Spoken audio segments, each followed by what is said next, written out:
Welcome in then to the latest edition of Extra Time. Thank you very much for all your tweets, the majority of them, of course, about Lionel Messi. And the first one, very complimentary to Gab, who was the first person, according to this message, on the planet Earth who predicted the final result of the Messi saga. Gab, you're the best. And the question, has Messi damaged his reputation by doing all of this? I think Messi's lawyers, whoever is advising. By the way, I'm pretty sure I wasn't the first person who said this could be, this felt like a power play from Lionel Messi. But thank you that sometimes, people remember when I sometimes get things right. Yeah, but it wasn't really a power play that worked out though, Gab, was it? Well, it is a power play because Bartomeu will be gone. Yeah, but he's still president. He's still president, isn't he? If it was Messi a power play, he'd be gone, Messi be there, Arturo Martinez would be in, Luis Suarez still be there, everything would be great. Well, no, because Messi, if it was a power play, then Messi never wanted to leave, right? You think he wants to leave to go to Manchester City where Pep's contract expires at the end of the season? Of course he wanted to leave. It's not a power play, he wanted to leave. Well, I wouldn't be so sure about that. I think it was a power play, and then he realized that he had painted himself into a corner, perhaps a little bit. But I think the person whose reputation is most damaged here is whatever genius lawyer told him, well, end of the season, June 10th, makes no difference. Don't worry, we'll win this in court. Or, don't worry, City will put up the money. Or at least not the 700 million, but they'll put up enough money that Bartomeu will say goodbye and you get to move to City. None of these things happened. None of these things were possibilities. City were briefing that, we'll consider this on a free and we'll happily take him perhaps on a free transfer, but we're not going to also stump up money to get him because he makes a ton in wages.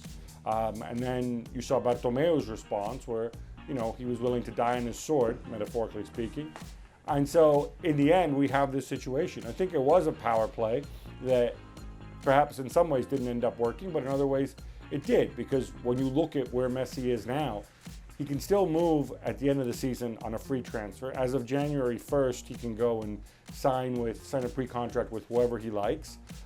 He will undoubtedly have a big say in who the next president is, together with who the sporting director is and perhaps what signings they make. So in the end, it works out reasonably well for Messi, except for that giant hiccup in between, which I think was caused because he evidently listened to the wrong people. I don't get it, Gab. Dan, sorry, I just wanted to point out, and building what Gab said, and to the tweet, I'm not sure that Lionel Messi's reputation has necessarily been damaged by this. But one person's reputation has been greatly enhanced, and that's none other than Don Hutchison. I'll assume that our tweeter did not see the show before sending his tweet in, where Don spent 23 of the 25 minutes telling us that Lionel Messi was not leaving Barcelona, and he said it all along. Correct. And Gab is right. It was a power play, Dan. You've got to get your head around it. Right. The president is still there that Messi hates. He would have been gone anyway because of the elections. Yes? Right, yes, but he won't be there in the long term. Right, Messi but that wasn't going to happen. So right, that's not worked. What a complete weight right. So what was my other power play? What has worked out for Messi? Well, he didn't get his move. He didn't get his move that he desired. So it was obviously a power play when you think what's going to happen in the near future. He didn't get his move, and Gab's absolutely right. Why? Right, is it what am I not understanding here? Messi wants to leave Barcelona. He can't leave because he doesn't have 700 million euros.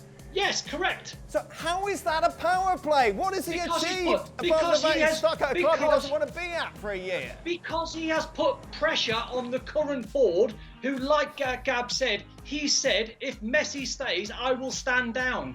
Power play. So when the new election happens, anyway. He was going to lose the election. Comes in, we then appoint Xavi, his best friend, as manager. Messi wins. All of that would have happened if he stayed. If he didn't do any of this. That would have all happened. Right, but he's well, first of all, it's by no means guaranteed, Dan, that all of this would have happened, because Bartomeu can't stand again because he's reached term limits, but he has a hand-picked successor who will be running, who will be standing in the elections, and he'll be running against this other guy, Victor Font, who does not like Bartomeu. So if Messi had been a good little soldier and had played along with everything else, then maybe we wouldn't be in this situation. Maybe Bartomeu's guy wins the election. Why? Because Bartomeu's done so well. Like, even without the Messi situation, look who he's brought in. Look at the complete mess. Fans will be aware of that. But maybe they'll trust Victor Font less. You know, it may surprise you, but sometimes people do poor jobs and they do get reelected because they hit upon a vein, or it's a certain moment in time, or whatever. You can't predict the future. I mean, listen, the way I see it is it was a power play, but I don't think leaving would have been Messi's first choice. I really believe it was not his first choice, but he said it's something I'm prepared to do if I don't get my way, and in the end, he didn't have to get his way. He's staying. Because he has to, because he's legally bound by a contract to stay. How is that getting your own way? Well, listen, Bartomeu sat down with Jorge Messi and said, oh, by the way, let's discuss a 2-year contract extension, right? Bartomeu has been completely delegitimized and completely undermined by what Lionel Messi has come out and said. He said what a lot of people thought. He said what, to my knowledge, no senior player at that club, not even Gerard Piqué, has had the standing to come out and say in public.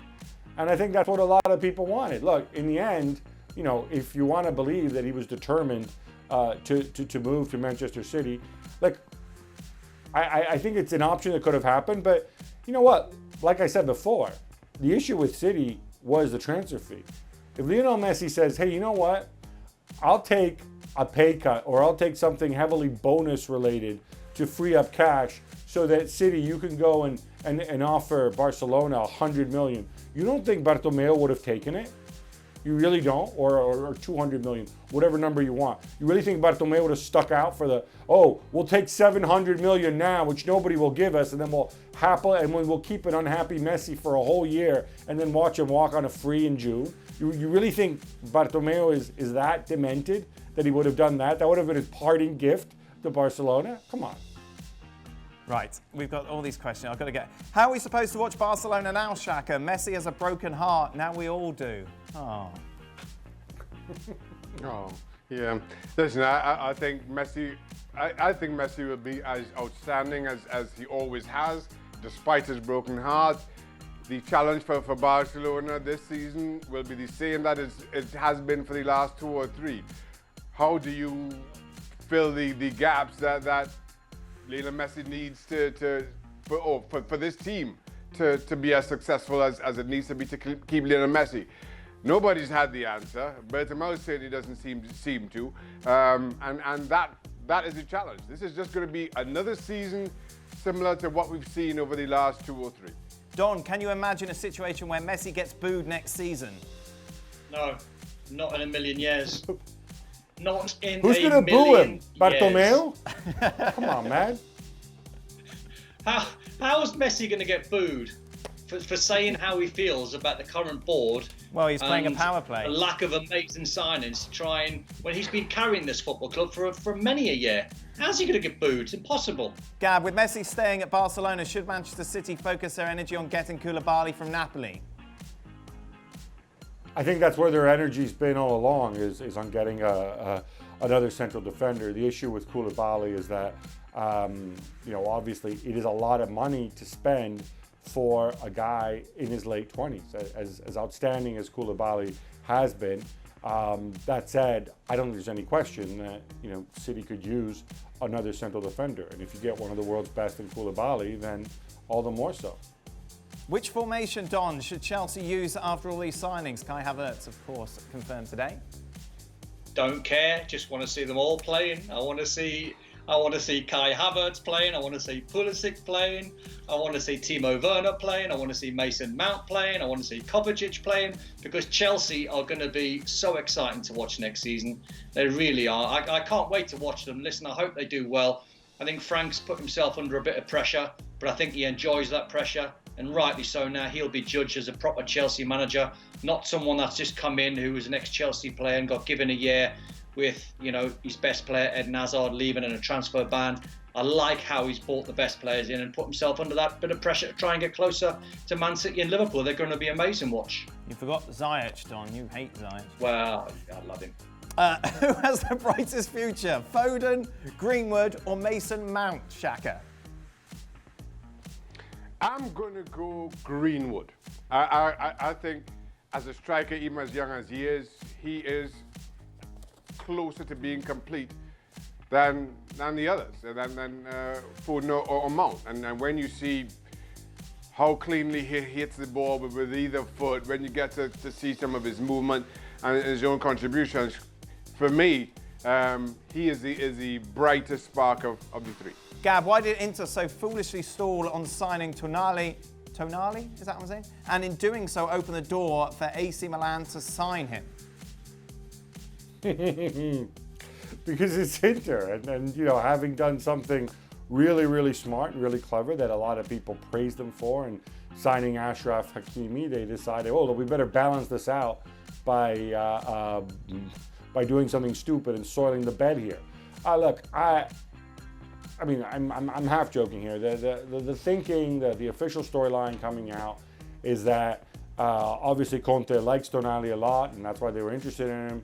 But in the end, he had some doubts because they have Stefano Sensi, who's another young player, and Barello's another young player, and he felt that he loves his experienced older players, and he loves Arturo Vidal, and was explained to him that if you get Arturo Vidal with his mega wages, then Tonali might be a little more difficult. And so in the end, he went into in the direction of Vidal, rather than dealing with a guy who is supremely talented, but it would be his first season at a big club. And as you know, Conte is all about the short term. He's not interested, I feel, in what happens in 5 to 10 years. For Shaka, what did you think about while in goal when your team has most of the possession in the opposition box? It's a good question, Shaq. What were you thinking about? Any and everything, Dan. Yeah, I bet. You know, at the best of times, I'm not thinking about much. Would you be planning Does dinner? not change when the ball's at the other end. Yep. Yeah, that may cross my mind on occasion. I don't know. I don't know what to think about. Did you ever have one of your long blinks? No. I always make sure I have a nap before game time, so I'm good. I'm good. Final question, Gab. Who has the greater impact this season, Hakimi or Kulusevski? Ooh. I would imagine it's going to be Hakimi, because the fullbacks are so important in Inter's system, because obviously Hakimi is, he's simply more experienced. He's had seasons at big clubs, Champions League level clubs. Kulusevski is more about the future. And also, while Kulusevski will no doubt get a lot of playing time at Juve, on paper, their front three next season, assuming they don't sell anybody, will be Dybala, Cristiano Ronaldo, and Luis Suarez, or Edin Dzeko if they end up going for him, although Suarez seems pretty close. So Kulusevski is going to have to fight and scrap for his playing time on the pitch, but no doubt he's got a great future. But if your question is next season and impact, it's got to be Achraf Hakimi. Good stuff, guys, as always. Thank you very much. Thank you for your tweets. We'll be back tomorrow for more of this. Until then, goodbye. Well, thank you very much for watching ESPN on YouTube. For more sports highlights and analysis, be sure to download the ESPN app. And for live streaming, premium content, and let's not forget as well, ESPN FC 7 days a week. Subscribe to ESPN+.